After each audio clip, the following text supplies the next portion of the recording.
The accident? It's probably karma, you know, because of the bad stuff you do all the time. I'm going to enjoy the trip with Mom. Exactly. Traveling takes priority over you guys. My father-in-law and I had an accident on our trip. Turns out, my husband and mother-in-law decided to continue their trip without us. I cried tears of frustration, while my father-in-law sat deep in thought beside me. By that time, he seemed to already have an idea in mind. Shocked by what he suggested, I thought to myself, I want to take this chance to vent all my pent-up frustration. I felt a surge of emotion. He has set the stage for the perfect revenge. My name is Katie Miller, 29 years old. I married Jacob a year ago, and now we're living with his parents. His parents, Charlotte, a former kindergarten teacher, and Dexter, a businessman, clearly doted on him a lot. You could tell, just by looking at him, how much his parents had spoiled him. When I first went to their house to introduce myself, Dexter greeted me with a smile and said, I'm so happy that someone as cheerful and wonderful as you is marrying Jacob. I blushed at his words. Oh, that's very kind of you to say. I'm flattered. Thank you. My son might be a bit unreliable, but please, bear with him. If anything happens, feel free to talk to me. Thank you. That means a lot. He was so friendly that I couldn't help smiling. But on the other hand, Charlotte didn't seem to like me much. On my first day living with them, I quickly saw her true colors. When I rang the doorbell of their house, she appeared with a cold expression. Good morning, I greeted her, but she snapped back. So, you actually came. I wish this whole living together thing had fallen through. Charlotte. Don't call me by my first name. I have no intention of being your family, even in-law. What? Don't get the wrong idea, young lady. I only said okay because Jacob brought you here. I don't accept a plain, unremarkable girl like you as my daughter-in-law. But I thought today would be the start of a happy married life. But reality was the exact opposite. From that day on, I was treated like a maid by her. When Jacob and Dexter went to work, Charlotte's harassment would begin. Katie, what was that for breakfast today? What do you mean? That soup. How could you make something so tasteless? Did you even use the right stock? Yes, I made it exactly as you told me to. Then, why did it taste so bland? Must be your poor cooking skills. I'm sorry. Instead of apologizing, why don't you practice cooking? Though I won't taste it since it'll probably be awful. I was criticized every day for my cooking, being told it was inedible. And it didn't stop there. If I hung laundry, I'd hear, there are wrinkles, or wash it again. And when I cleaned, it was, there's still dust, or aren't you paying attention? Even a short break was met with, how dare you rest? You're just a wife. I had agreed to live with Jacob's parents early in our marriage because he wanted to support them. But why did it have to be this hard? After about 6 months of this, I reached my limit and decided to talk to my husband. One night, as we lay in bed, I cautiously broached the topic. Hey, Jacob, is there any way we can stop living with your parents? Huh? Why bring this up all of a sudden? You agreed to this living arrangement, remember? Yeah, but when I'm home alone with your mom, she complains about everything. Complains? My mom? He laughed it off as if it were a joke and looked at me questioningly. To convey how I felt, I honestly told him everything. From the taste of breakfast to cleaning and laundry, she complains about everything. No way. My mom doing something like harassing you? Really? It's true. Believe me. It's been so hard for me every day. Enough. My mom used to be a kindergarten teacher. She's known for being kind in our neighborhood. She would never do something like that. But she really... I'm disappointed in you. I can't believe you speak so badly of my mom. He became irritated, as if he was the one wronged.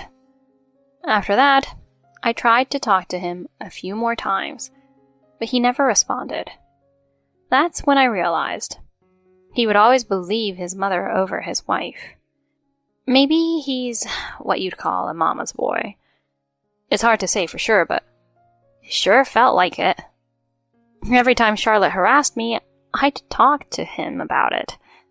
But he never took me seriously, just brushing me off. Nothing changed, and my heart grew more and more weary each day. A year into our marriage, Jacob's attitude hasn't changed. In fact, he started joining his mom and putting me down. Listen, you're practically a maid here. You don't work, so remember, it's because of me that you have a roof over your head. Don't forget that. A maid? If that's how it is, I'll get a job too. As if you working would bring in any real money. Just stay quiet and take care of the house. Why are you being like this? I quit my job and moved in with your parents because you asked me to. Don't blame me. You working would just be a burden to the company. I told you that for the company's sake. That's so unfair. Learn from my mom and become a decent wife. I was devastated by my own husband's coldness. Charlotte watched me with a smirk. Then one day, something happened. Dexter, who had the day off, seemed in a good mood from the morning. He went out in the morning and came back around noon, looking pleased. Out of the blue, he approached me. Katie, can I talk to you? What is it? How about going on a trip next month? You mean just you and me? I blurted that out without thinking, and he hurriedly corrected me. No, the whole family. All four of us. You'll have your own room. What do you think? I get my own room? Yeah, you've seemed tired lately. So, how about relaxing for 3 days? Really? Of course. It might be under the guise of a family trip, so you don't get complaints. But what do you think? Yes, I love that. I'm so happy. I couldn't believe he was making such an offer. Dexter smiled, looking pleased, as he saw how happy I was.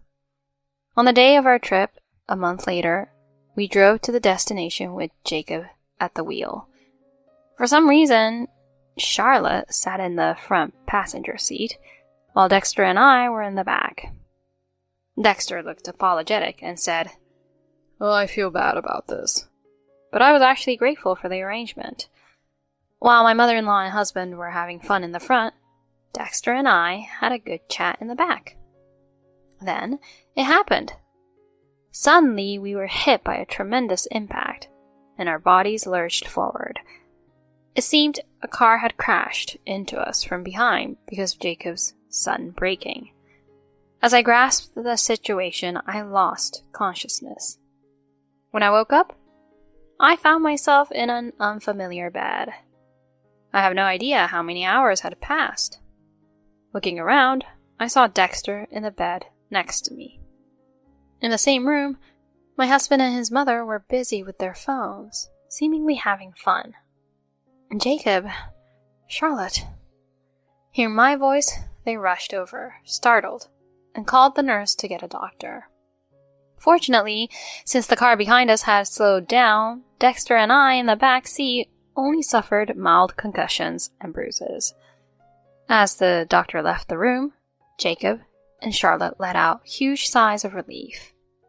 Taking advantage of Dexter still being unconscious, Jacob said, "Oh, man. It's all because you fainted that this turned into such a mess."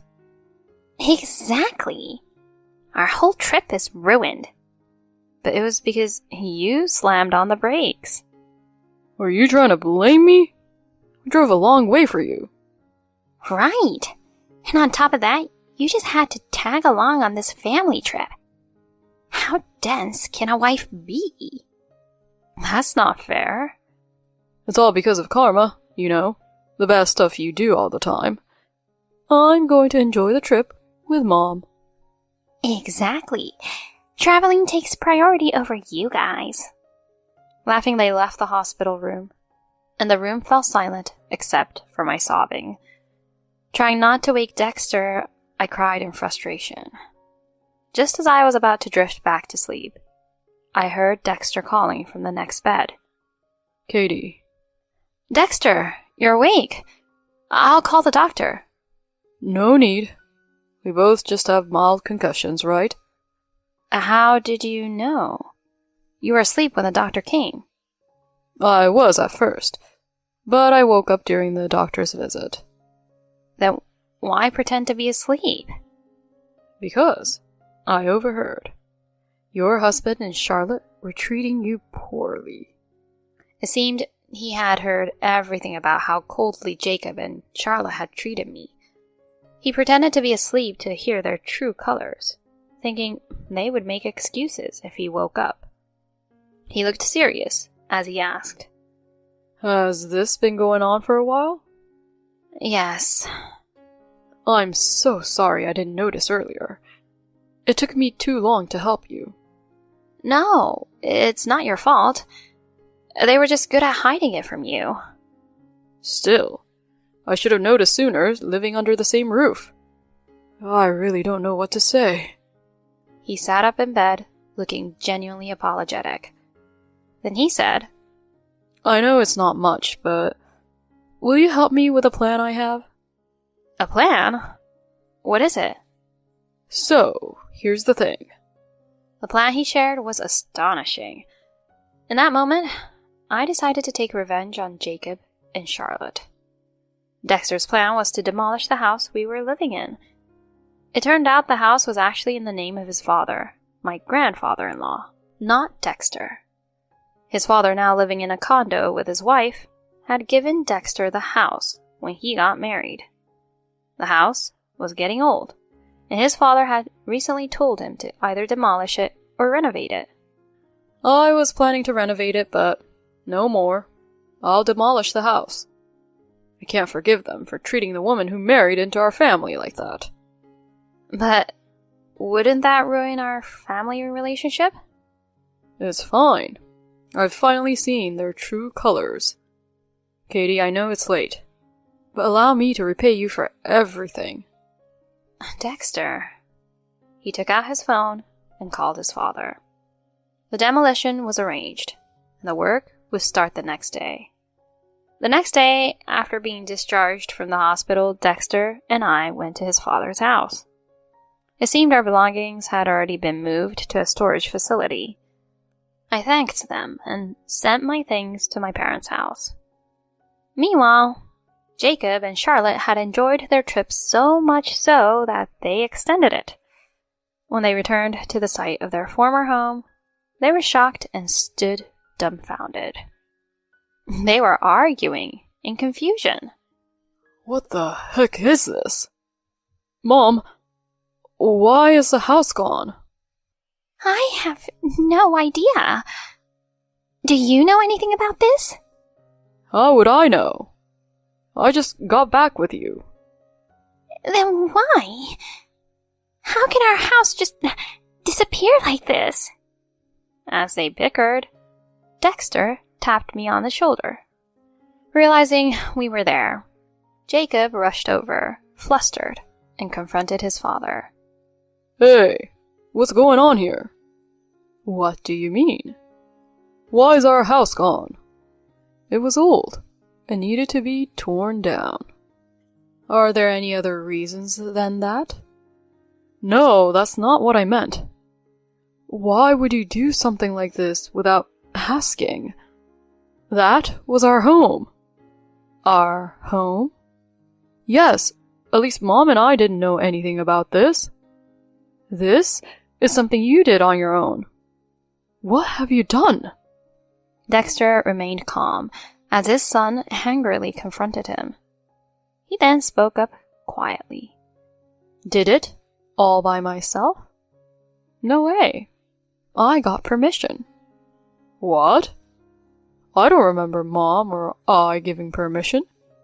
I got Katie's permission. What? That house was originally in my father's name. You guys don't have a say in it. Wait a minute. Regardless of whose name it's in, why demolish it all of a sudden? Isn't it obvious? I got sick of living with you guys. Sick of living with us? Why? Before he could say anything more, Dexter glared at him and began to shout furiously. You think I didn't know? I heard everything you said to Katie at the hospital. Dad, you were awake then? It was by accident, but hearing your true colors was enlightening.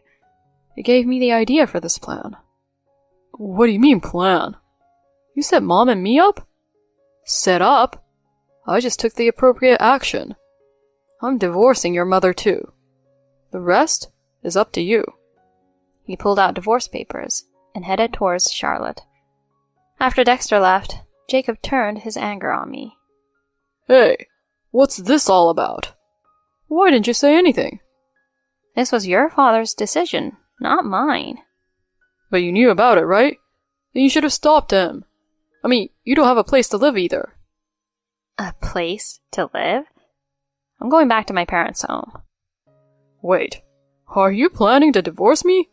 I won't allow it. I looked at him coldly as he ranted. Enough.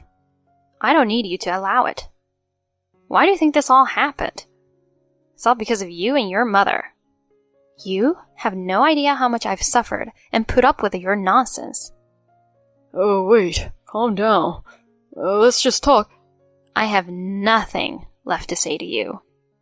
Don't interfere with my life anymore. Thanks to your father, I'm finally free from you. Good luck living with your beloved mom and fall to the bottom of hell for all I care. I walked away without looking back.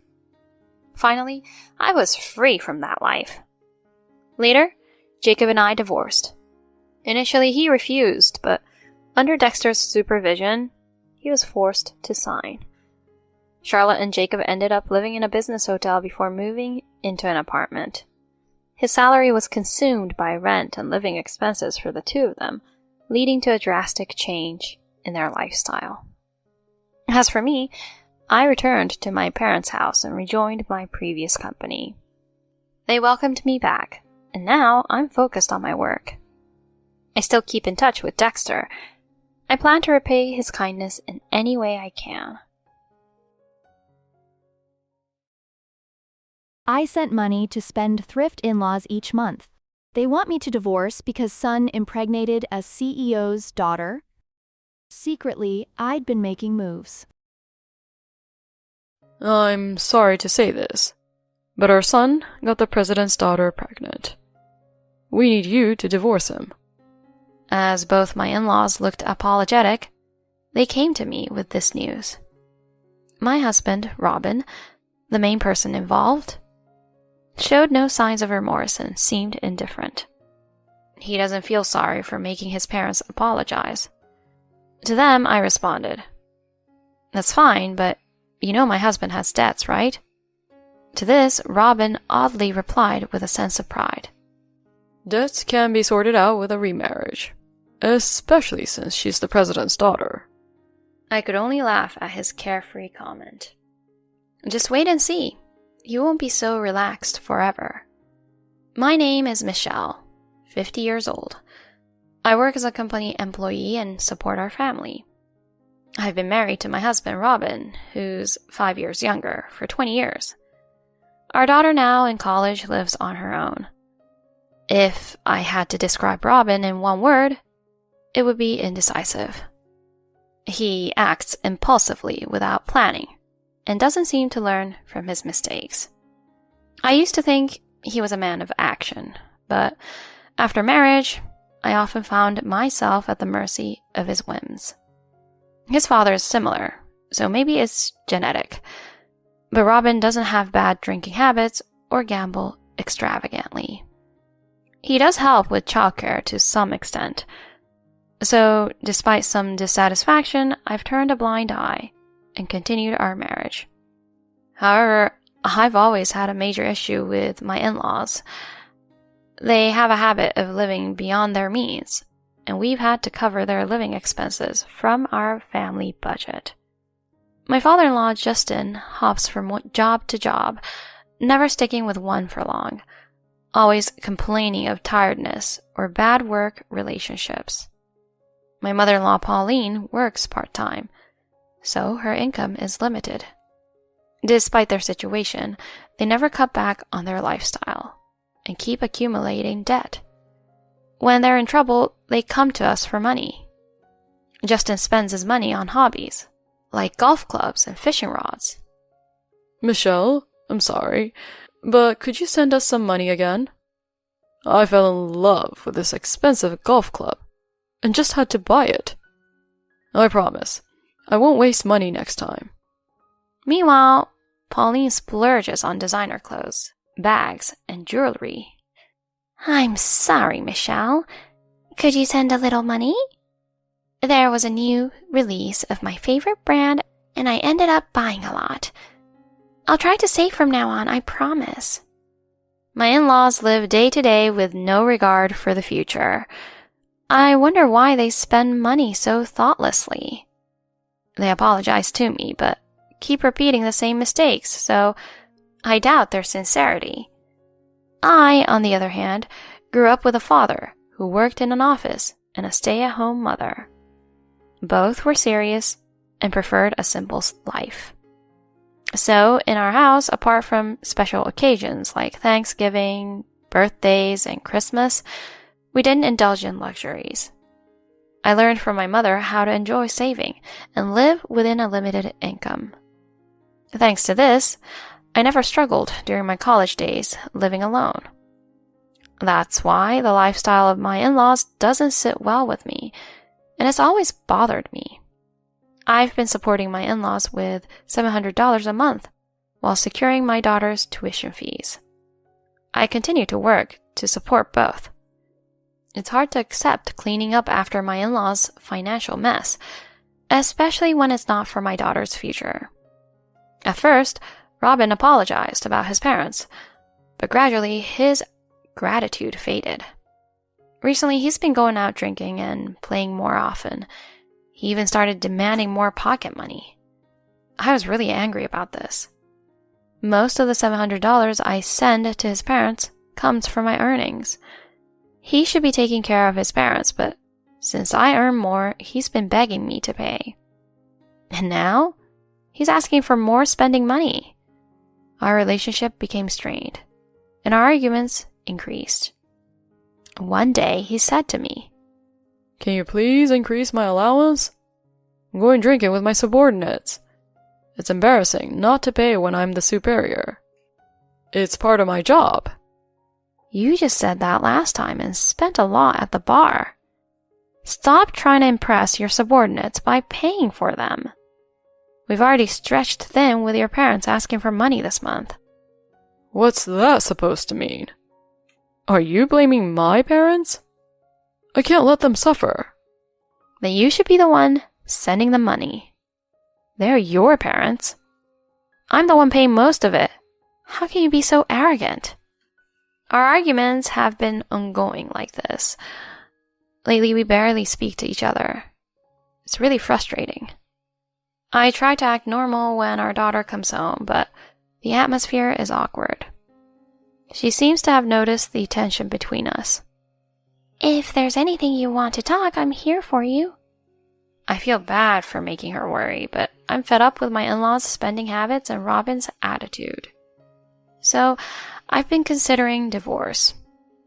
Half a year later, Robin's request for money and my in-laws' demands suddenly stopped. Maybe they've finally come around? I hoped so. But I soon realized that was a big mistake. One day, I received a phone call. It was my day off, and Robin was out. I was home alone.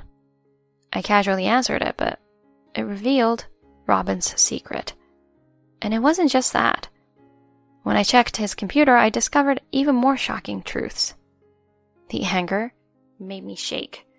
His secret was a complete betrayal to me, his wife. I was naive to think he had become quieter because he was reflecting on his behavior.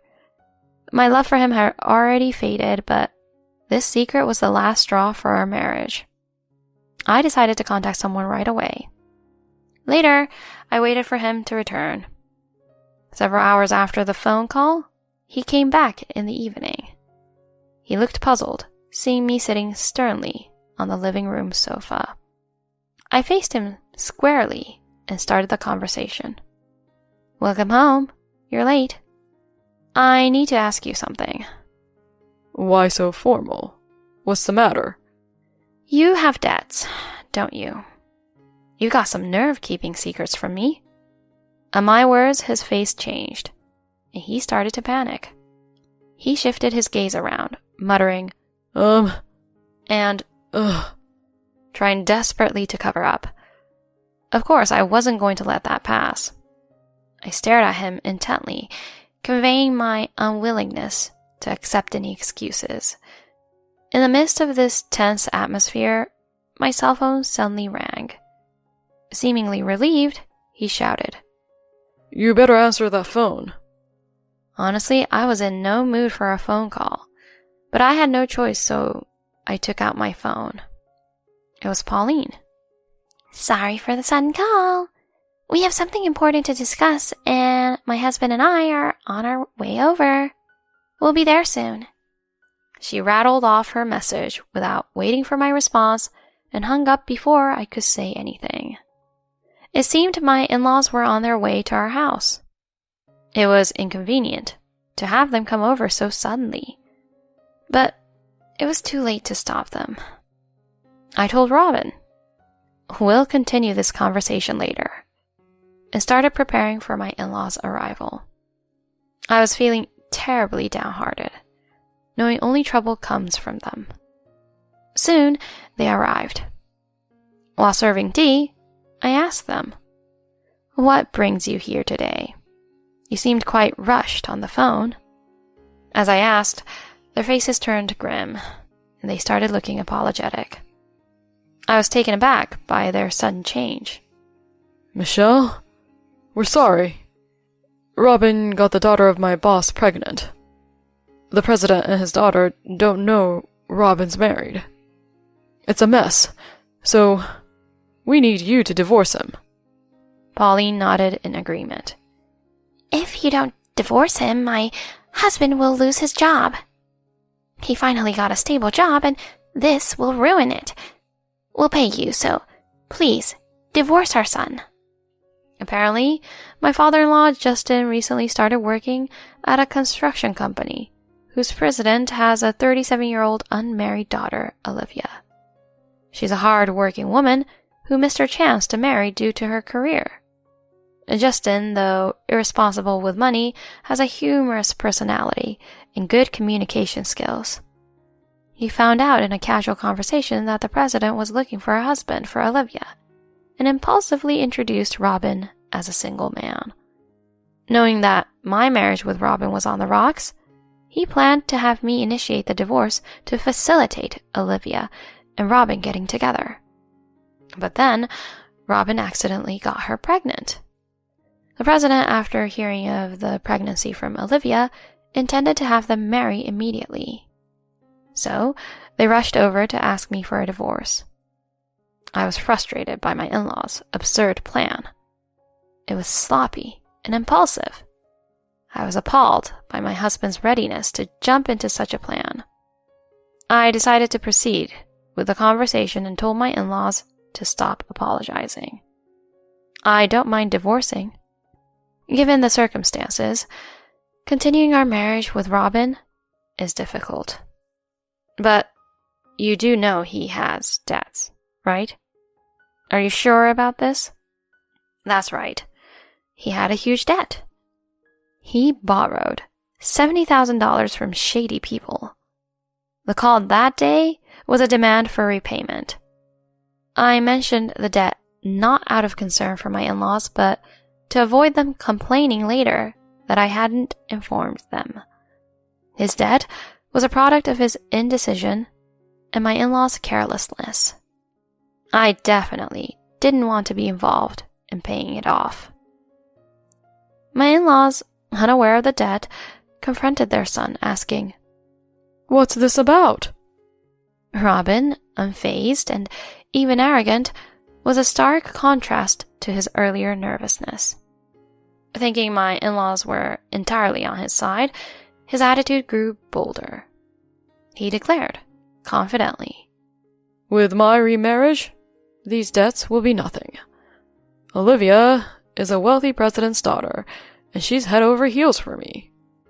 If I ask her for money, she'll lend me as much as I need." How can you be so presumptuous? Agreeing to a divorce is one thing, but you're the one at fault for cheating. I'll be sure to claim a fair amount of alimony. Fine.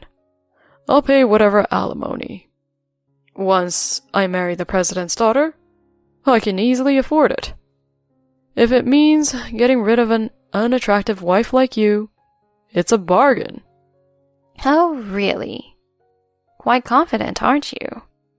I found it ridiculous, but held back my laughter, knowing the turn of events that was about to unfold. He was about to be brought down to earth. At that moment, two furious figures appeared from the back room. My in-laws and Robin turned pale at the sight of them. Enough of this nonsense. I've heard everything. Robin, you've been deceiving me all this time. The two, emerging from the back, were Olivia and her father, the president. The president's face was red with anger, and Olivia, tearful, glared at Robin. In fact, when I had secretly checked Robin's computer earlier, I found emails between him and Olivia. I had copied her email address and secretly contacted her, revealing that Robin was married and was planning to marry her for her money while hiding his debts. Olivia broke down in tears upon learning she had been deceived, and the president was furious at Robin for lying about being single and misleading his daughter. So I invited them over to confront my husband as he returned. Robin was visibly panicked and began to make excuses to the president. No, it's not like that. My relationship with my wife had already soured, and we were on the verge of divorce. The only person I love now is Olivia. Please, let me marry her as soon as I divorce Michelle. Olivia, not the president, responded to his words. She exploded in anger, shouting, "Forget it! Like I would marry a man who hit on me while being married. And to top it off, he's in debt. It's the worst. I was completely deceived. I'll raise the baby myself, but I'm going to sue you." She covered her face and burst into tears. The president, comforting her, glared at my in-laws and Robin. I'll have a lawyer demand alimony and child support. Be prepared. He looked at me, and then left with Olivia. Left behind, Robin and my in-laws stood there, dumbfounded. Ignoring them, I delivered my message. Too bad. It looks like you won't be marrying the president's daughter. Meanwhile, I'll proceed with the divorce. I'll get a lawyer, so be ready. Hearing this, he started trembling. He, like his parents, started apologizing to me. Michelle, I was wrong. I got frustrated during our fights and made a bad decision. I won't cheat again. Please, don't abandon me. My in-laws joined in, pleading, Please, give our son another chance. Seeing them like this, I was utterly disgusted. Don't be ridiculous. There's no way I'd stay married to a despicable man like you. Getting a single woman pregnant while being married? Poor Olivia, to be deceived by such a fool. Michelle, don't say that. Shut up. I'm sick of your irresponsible spending and debts. You've taken me for granted for too long. I don't ever want to see your face again. Stay away from me. They were all crying, but that was no longer my concern. I left them behind and walked away. A few weeks later, my divorce from Robin was finalized. He tried desperately to reconcile, but I firmly refused, and he eventually gave up. Olivia also demanded alimony from him for their child. My father-in-law just didn't lose his job, but is now working in a very uncomfortable environment. They had to sell their house and now live in a cheap apartment. They are all working tirelessly day and night. I wish them the best in their hard work. As for me, I'm living in an apartment with my daughter, who's now working. She suggested we live together, worried about me post-divorce. She is very responsible with money and never asks for anything. In fact, she's so modest that she even refuses when I offer her pocket money. I'm really looking forward to our upcoming trip together. Just the two of us. I was left alone at airport during family trip. They head to a luxury inn. At checkout, that'll be $35,000. Mael. What? Lol. Can you check again? How much is the charge? Sir, the accommodation fee is $35,000. This is a ripoff. This hotel is scamming us. My husband and mother-in-law were astonished by the excessive bill, and they shrank back in shock. Seeing them like that, I couldn't help but laugh. This was the ultimate ending I had hoped for. But don't think this is the end. There's even more hell waiting for you too. My name is Nadia Williams, 35 years old. I work in fashion. I usually make handmade clothes and sell them for profit. I started this job 7 years ago when I married my husband Sean. I was drawn to him immediately as he gently led me, a shy person. When we got married, he had one request. Nadia, will you become a stay-at-home wife after we get married? A stay-at-home wife? But isn't it better to both work until we have kids? My mom was never good at housekeeping, and I always dreamed of homemade meals and a constant clean house. I want you to stay home, especially for our future kids. But I can't just not to do anything. As long as you're at home, you can do whatever you like. I can? Yeah, as long as it's something you can do from home. After some discussion, I decided to become a stay-at-home wife with the condition of working from home. I loved sewing, so I started my own brand. It was just a small venture, selling my creations on a flea market app. Years later, it gained popularity, and I started getting direct orders through my website. Both my work and my marriage were going well. Life was fulfilling. Then suddenly, something happened that completely changed my everyday life. One day, my husband Sean came home from work and said, Nadia, we're going to live with my mom at her place starting next month. I was so surprised that I stopped cooking. Live together? Where did that come from? My dad passed away 2 months ago, and now mom is all alone in that house. She must be feeling lonely there. But this is so sudden. You always said you wanted to get along with my mom. It's a good opportunity. I guess, but I lost my parents when I was young and never had the chance to be filial. So I always wanted to do what I could for my husband's parents, but I never expected it would be living together. Since Sean made it sound like a done deal, I couldn't refuse, and we moved in with his mother the following month. At first, my mother-in-law Lucy was welcoming and treated me normally, but after a week of living together, her attitude changed dramatically. I was sewing a dress when she barged into my room without knocking and scowled at me. "Hey, Nadia, what on earth are you doing locked up in your room?" "Oh, Lucy, sorry. I'm working right now." I tried to explain, showing her the half-finished dress, but she looked disgusted. "Work? What nonsense are you talking about? That's just your hobby." "This is part of my job, not just a hobby." "Don't talk back to me. If you have time for such play, why not do some cleaning?" Yes, sorry. I will be more careful in the future. I make clothes and sell them online, using the profits to invest in other projects. It's not a hobby. I'm serious about it. But no matter how many times I explain, she won't listen. She insists it's not a real job. Her initial kindness disappeared, and her mistreatment became harsher. She seems to dislike me, staying in my room during the day. She started assigning me petty chores, disrupting my work pace, and making it hard for me to create freely.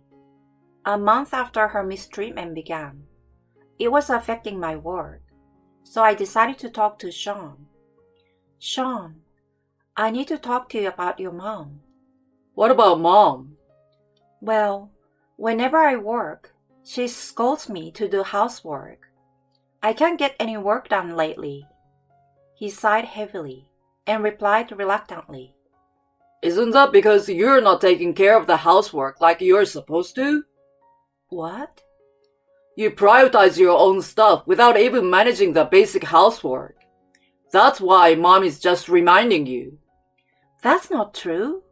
I always finish the housework before I start working."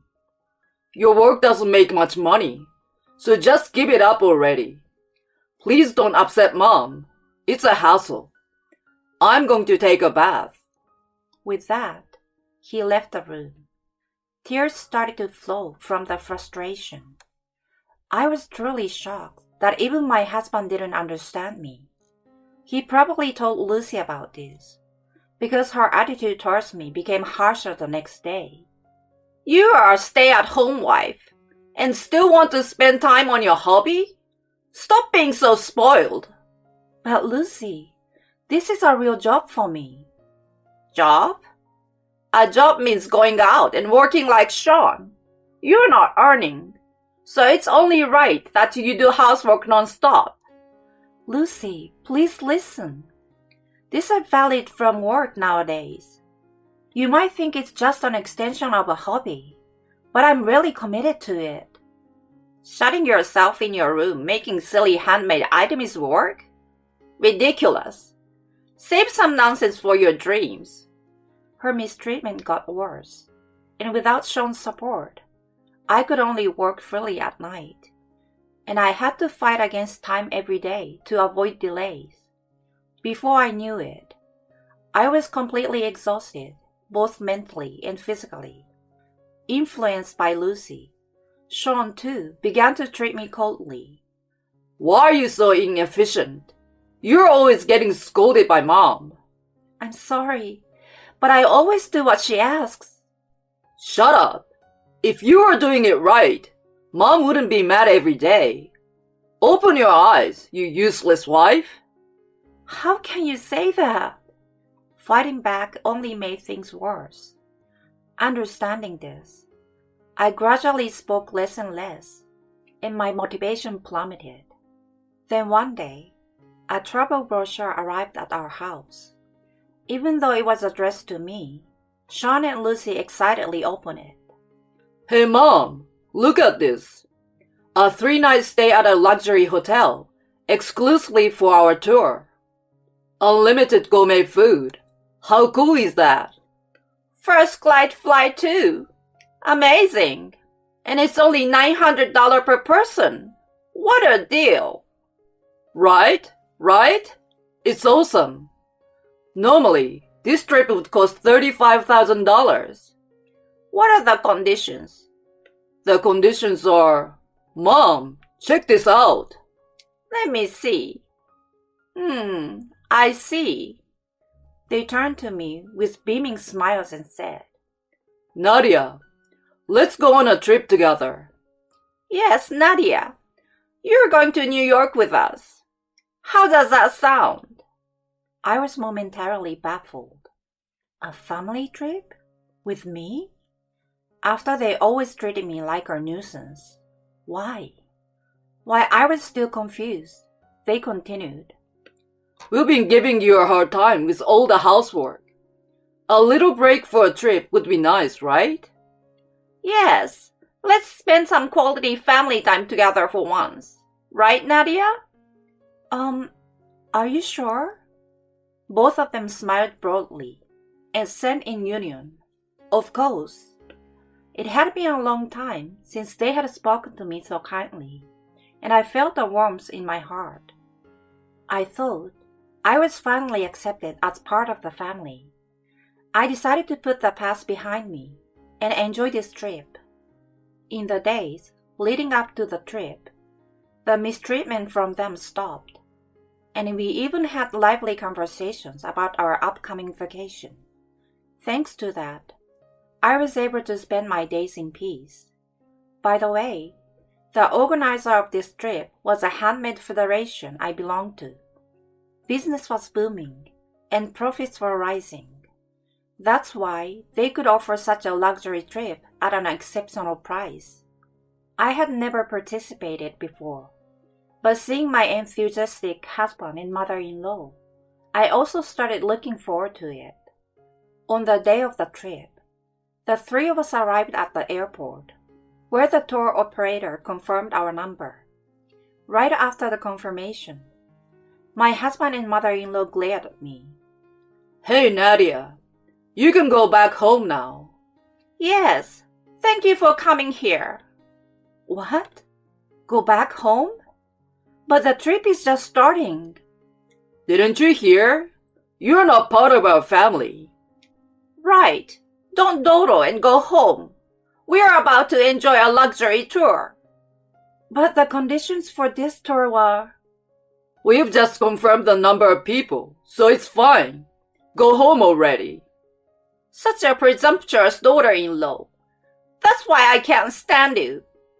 Stunned, I stood there as he coldly said, Even if we are not there, don't slack off on the housework. Make sure you clean the house too. Got it? Suddenly being treated so harshly, it clicked. The trip required 3 participants. I was just used to meet the requirement. A wave of sadness and frustration swept through me. I had put everything behind me and looked forward to enjoying this trip with the family. And it was all a lie. I didn't care about them anymore. I was determined to take back my life. I contacted the hotel through the Federation and explained the situation, asking them to charge my husband and mother-in-law the regular fee. Meanwhile, I rebooked the same hotel, inviting friends to meet the 3-person requirement, and got the Federation's discounted rate. On the 4th day, the last day of their trip, I finally went to the hotel. As expected, I saw my confused husband and mother-in-law at the reception. Sean, with a contorted face, kept asking the receptionist, Can you check again? How much is the charge? Yes, sir. The accommodation fee is $35,000. No way! You're lying, right? We'll be instructed to charge the regular price. After all, Miss Nadia Williams, who is a member here, is not present, correct? But still, $35,000 is ridiculous. That's unbelievable. His face turned pale as he ranted in a distressed voice. This is a ripoff. This hotel is scamming us. Exactly. $35,000 is absurd.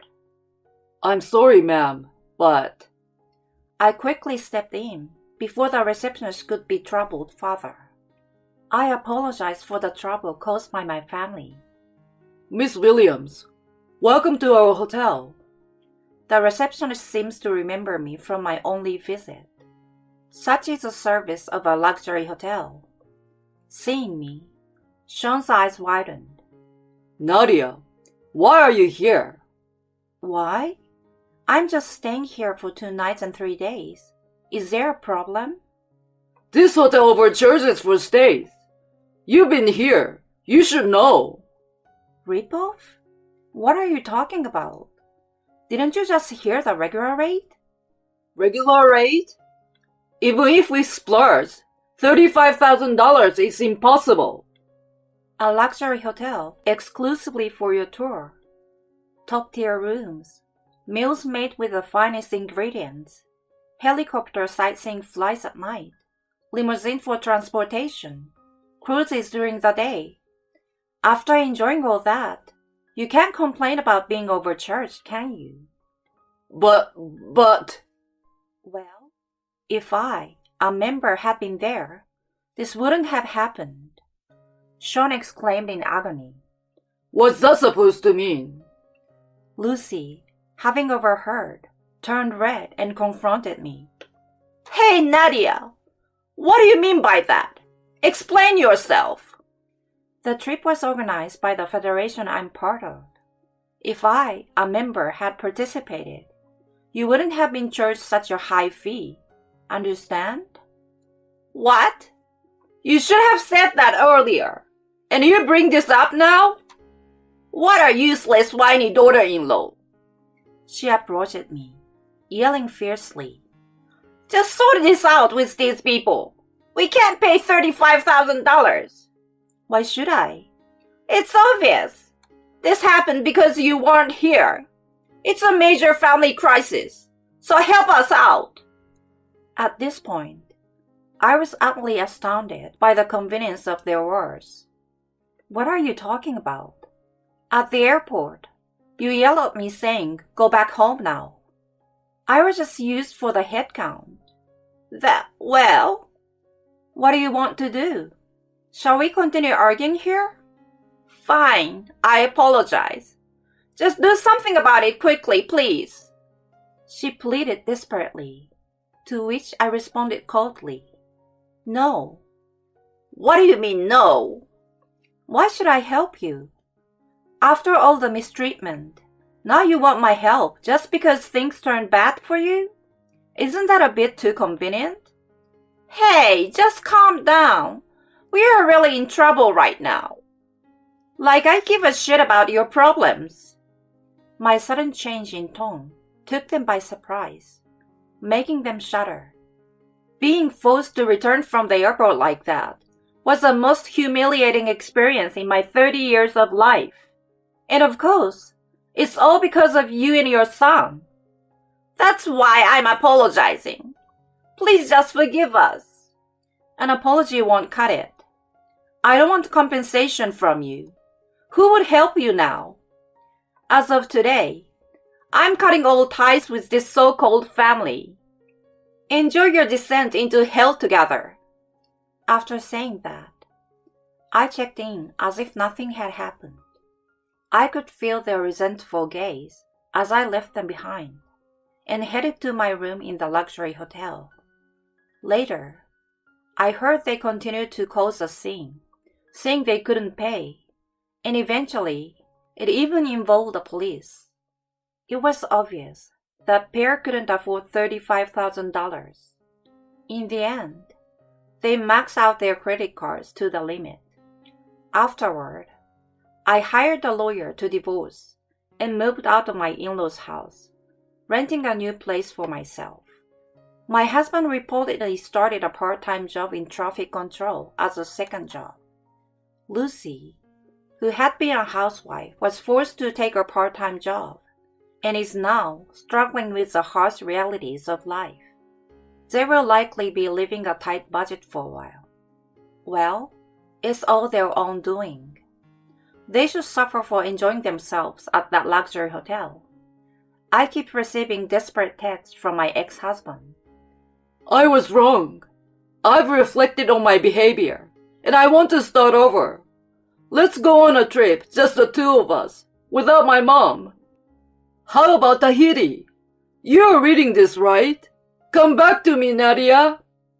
I found it annoying, so I blocked all his contacts. Meanwhile, I resumed work in my new home after a 3-day vacation with my friends. Being able to work in a peaceful environment without anyone complaining feels truly wonderful. Thankfully, the popularity of my clothes keeps increasing. I plan to continue pouring my heart into making clothes that bring joy to many people. Mael. It's natural for the daughter-in-law to pay for home renovation. Me. Happy to help. On contract day, a revealed fact shocks everyone. Wait, what do you mean? Well, since you're the main breadwinner in this family, you should be the one to pay for the house renovation. You can't say no to this. You're my wife. A wife should listen to everything her husband and in-laws say. The in-laws and husband smirk at this. They lack common sense, but in a way, that's better for me. I smile and respond. I'd be happy to help. My name is Tammy, a 32-year-old company employee. I have a husband named Eric, whom I've been married to for 2 years. We met through mutual friends. One of them, Eric, came over for a barbecue my friend had organized. He was outgoing and funny, and we hit it off right away. We exchanged numbers and started going out for drinks, which led to us dating. He works at a regular company and earns less than me, but I fell in love with his personality, and I really liked him. After dating for 2 years, he proposed, and we decided to get married. I thought I would be happy with him, since he always made me laugh. Besides, it's an era where women thrive in their careers, so I figured there would be no problem if I worked hard to support our finances. After deciding to marry, we quickly visited his parents' home. I can't believe my son brought home such a wonderful lady to marry. She's beautiful and has a lovely smile. I'm envious. Mom, Dad, don't embarrass her by praising her so much. You are making her uncomfortable. But it's true, so what can we say? That's right. You got a great wife, so never let her go. I know. I will cherish her forever. I felt so happy and a bit shy with their conversation. It made sense that such a great guy like him had wonderful parents. My parents died in an accident when I was young, and since then, I was raised by my grandparents. But after losing my grandfather 7 years ago, and my grandmother 5 years ago, I had no other family. Their warmth was especially comforting, since my grandparents had raised me with so much love. His parents approved of our marriage, and we got married. We had our wedding and honeymoon, and started living together as a married couple. Our newlywed life was so much fun. We both worked, but he usually got home earlier and would cook dinner, which I was so grateful for. Coming home to a warm meal after a busy day at work was blissful. Something people who would live alone for a long time would understand. He cooked dinner, so I took care of washing dishes and cleaning and laundry on weekends. We shared household chores evenly and had a happy newlywed life. I thought we would continue to have fun and eventually have kids to build a lively, happy family. But a year into our happy marriage, things started to turn sour. One day, Eric suddenly said, Actually, my parents want us to move in with them. What? Looks like Mom hurt her back. Is she okay? It seems pretty bad. As the eldest son, I feel like I need to support her. That's why I want you to agree to us moving in and living with them. I see. I was really torn about it. His parents were kind and nice, but we'd only been married for half a year. I wanted to enjoy our life together a bit longer.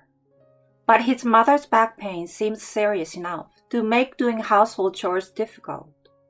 I thought maybe it would be better for us to live together and support them. After a week of thinking, I agreed to it. Eric was very happy when I said yes, and when we called his parents, I could hear their joy over the phone.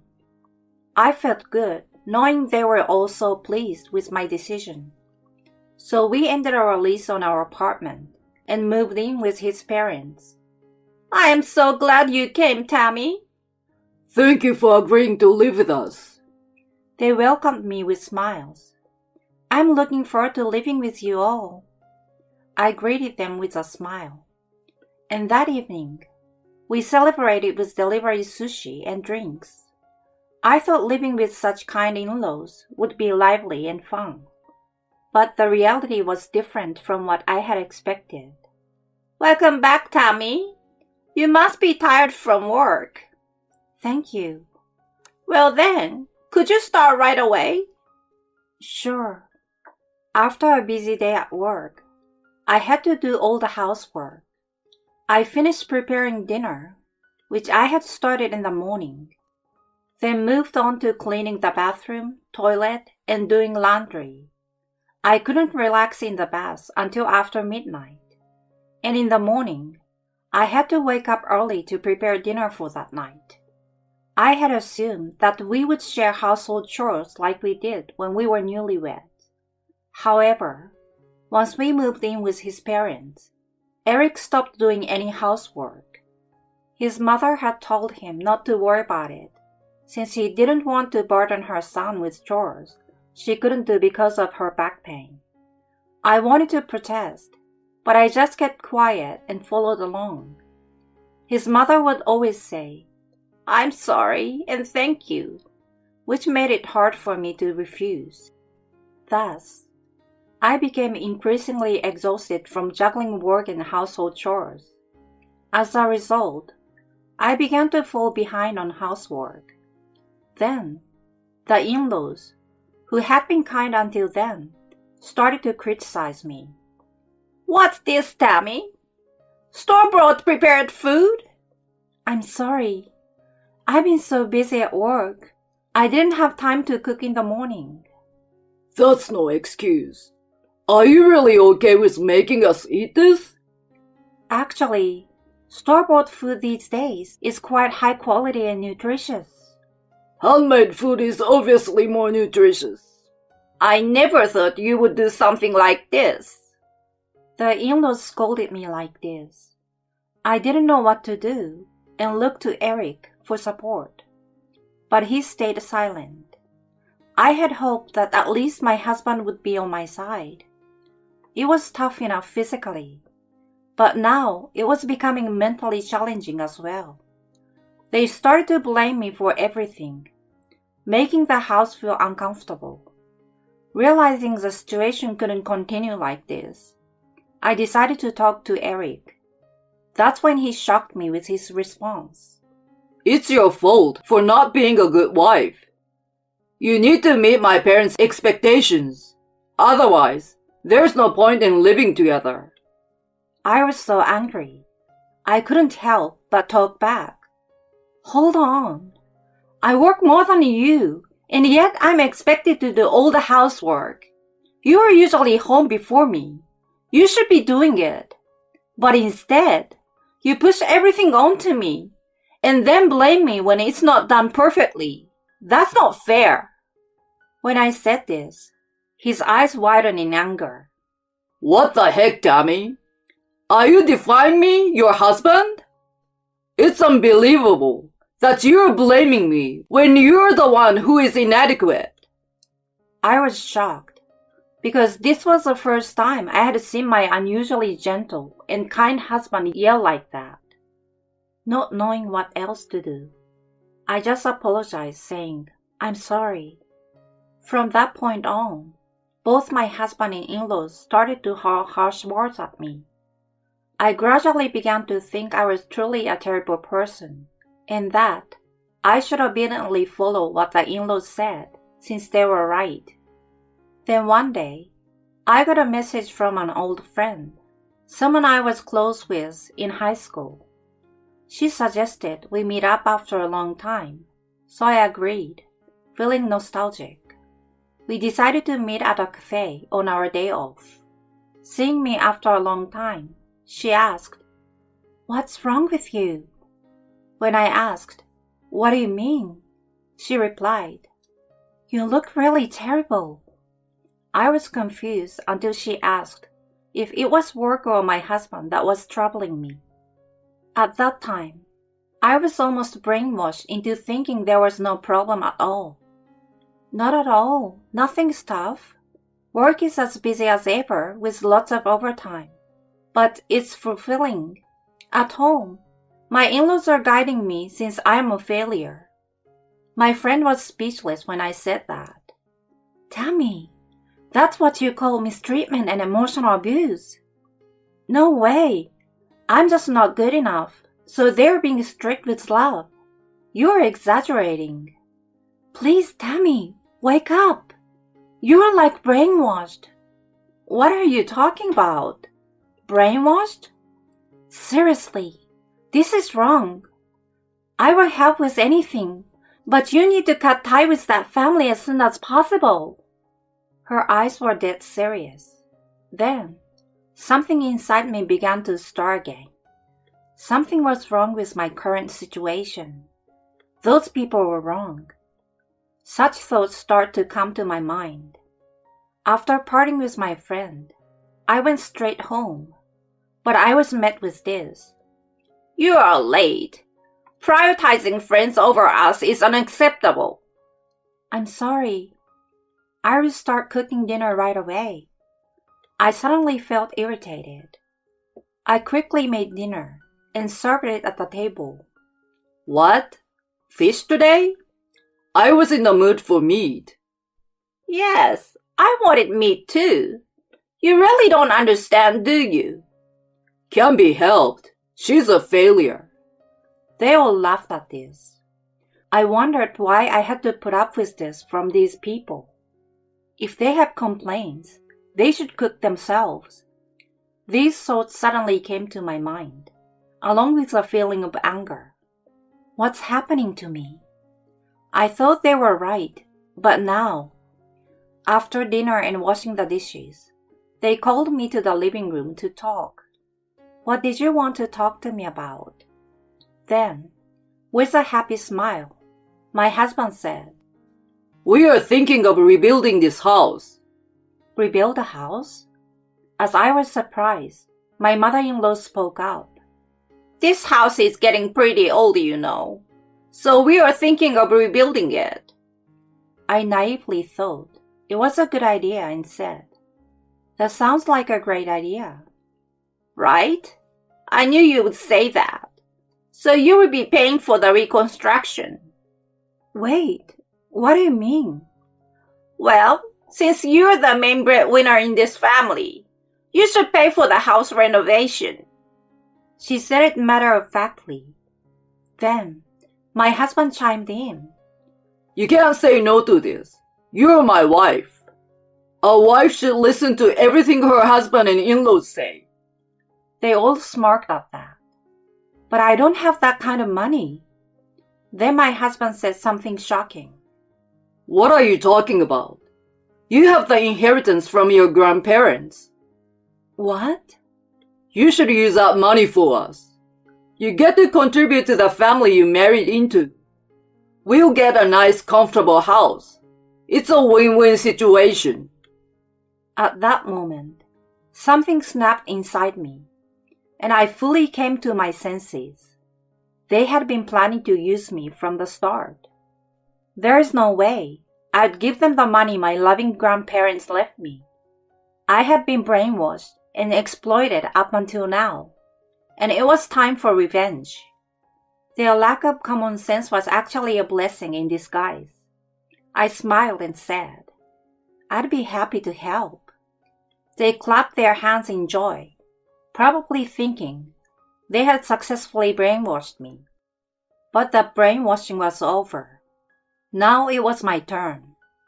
I contacted my friend again, who had reached out earlier. She happened to be a lawyer. I thanked my friend for helping me regain my sanity and formally asked for her assistance in getting a divorce. She readily agreed, saying of course, and we began preparing for the divorce. Following her advice from our previous meeting, I used my smartphone's recording app to capture instances where my husband and in-laws verbally abused me and tried to coerce me into using my assets. I was skeptical at first, but I'm glad I recorded everything. The emotional abuse and mistreatment continued, so I gathered plenty of evidence.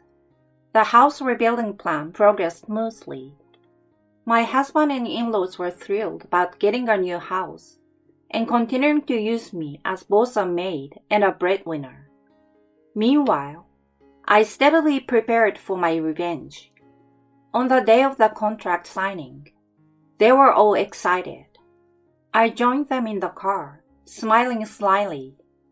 At the real estate office, they happily signed the contract, of course, in my husband's name. We arranged for a loan, and I promised to make the payments.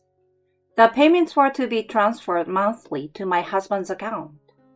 He suggested I could just put all the money in at once, but I managed to convince him my way was better to avoid any loss. After confirming the contract, I stepped outside the real estate office, pretending I had an urgent work call. They were a bit annoyed, but more overwhelmed with joy, so they didn't stop me from leaving. I caught a taxi to the council office, and with some men my friend had arranged, quickly packed up my belongings and moved them to my car. I left the divorce papers on the table and moved to an apartment I had previously arranged for single living. Eric sent calls and messages during the move, but I ignored them all. After I finished moving, I messaged him that I had to suddenly go to work. He sent angry messages in response, but I ignored them.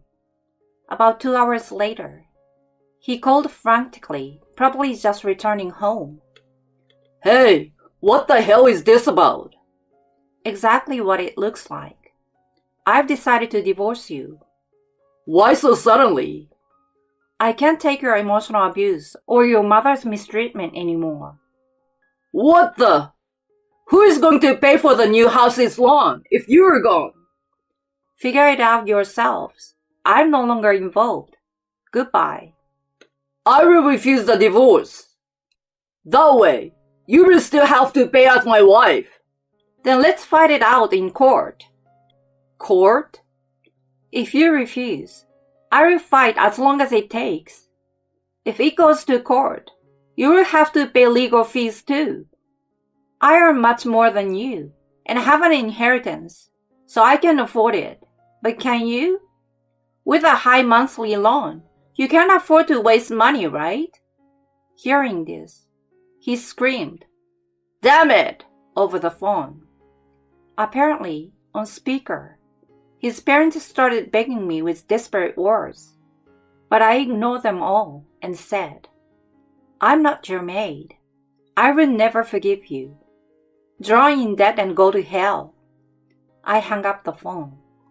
Through my lawyer friend, I pursued the divorce and compensation for the emotional abuse. Eric initially refused, but once he realized a court case would cost more, he reluctantly agreed. As for the house reconstruction, they canceled it, but since they had already signed a contract for a $700 rebuild, they were charged a 10% cancellation fee, which was $70,000. So they ended up losing $70,000 and had to pay additional compensation without getting anything. It was a fitting outcome for their actions. Meanwhile, I'm living comfortably and happily alone in my apartment. I can't thank my friend enough for her help. I plan to treat her to a nice dinner soon. For now, I'm good without romance and thinking of finding a new hobby to enjoy my single life.